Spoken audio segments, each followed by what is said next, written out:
guys, di video kali ini aku mau jelasin tentang perencanaan jaringan yang sudah aku buat.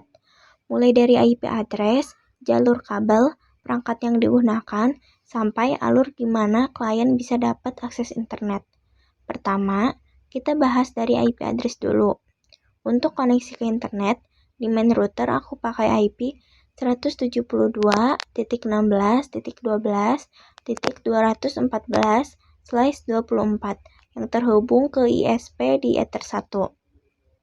Kemudian di main router juga aku buat jaringan WLAN dengan IP 10.10.10.1/29 untuk klien yang pakai WiFi.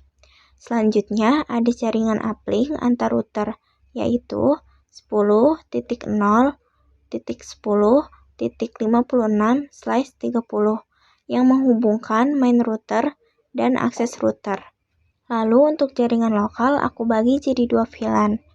VLAN 100 untuk server dengan IP 192.168.14.113/29. VLAN 200 untuk user dengan IP 192.168.14.49/28. Selanjutnya kita bahas jalur kabelnya.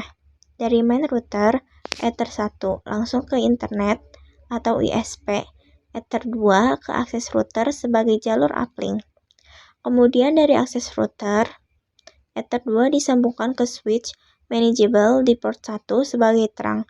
Kenapa terang? Karena satu kabel ini bisa membawa beberapa VLAN sekaligus. Dari switch, port 9 sampai 13 digunakan untuk VLAN 100, port 18 sampai 22 untuk VLAN 200. Sekarang ke perangkat yang digunakan.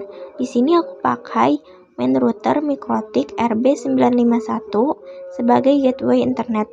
Akses router MikroTik RB941 untuk mengatur VLAN. Switch manageable CSS326 untuk pembagian jaringan. Akses point untuk koneksi WLAN dan kabel UTP sebagai penghubung. Lanjut ke layanan yang ada di jaringan. Yang pertama, Internet Gateway, yaitu main router sebagai pintu keluar ke internet. Kedua, DHCP server, yang berfungsi memberikan IP otomatis ke klien supaya tidak perlu setting manual. Ketiga, routing statik, digunakan untuk mengarahkan trafik ke internet melalui jalur yang sudah ditentukan. Keempat, routing dynamic untuk komunikasi antar router supaya lebih fleksibel. Kemudian ada VLAN untuk memisahkan jaringan server dan user. Dan terakhir WLAN untuk akses jaringan tanpa kabel. Sekarang kita bahas alur cara kerja sampai klien bisa internetan. Untuk klien WiFi, klien connect ke WLAN, dapat IP otomatis dari DHCP. Misalnya 10.10.10.x. Lalu data langsung dikirim ke main router sebagai gateway. Dari main router diteruskan ke internet dan balasannya kembali ke klien lewat jalur yang sama. Untuk klien VLAN, klien terhubung ke switch, masuk ke VLAN, misalnya VLAN 200, dapat IP 192.168.14.x. Data dikirim ke akses router. Dari akses router diteruskan ke main router lewat uplink, lalu ke internet, dan balasannya kembali lewat jalur yang sama sampai ke klien. Untuk server di VLAN 100, server bisa diakses dalam jaringan lokal, dan kalau butuh internet tetap lewat akses router, lalu ke main router.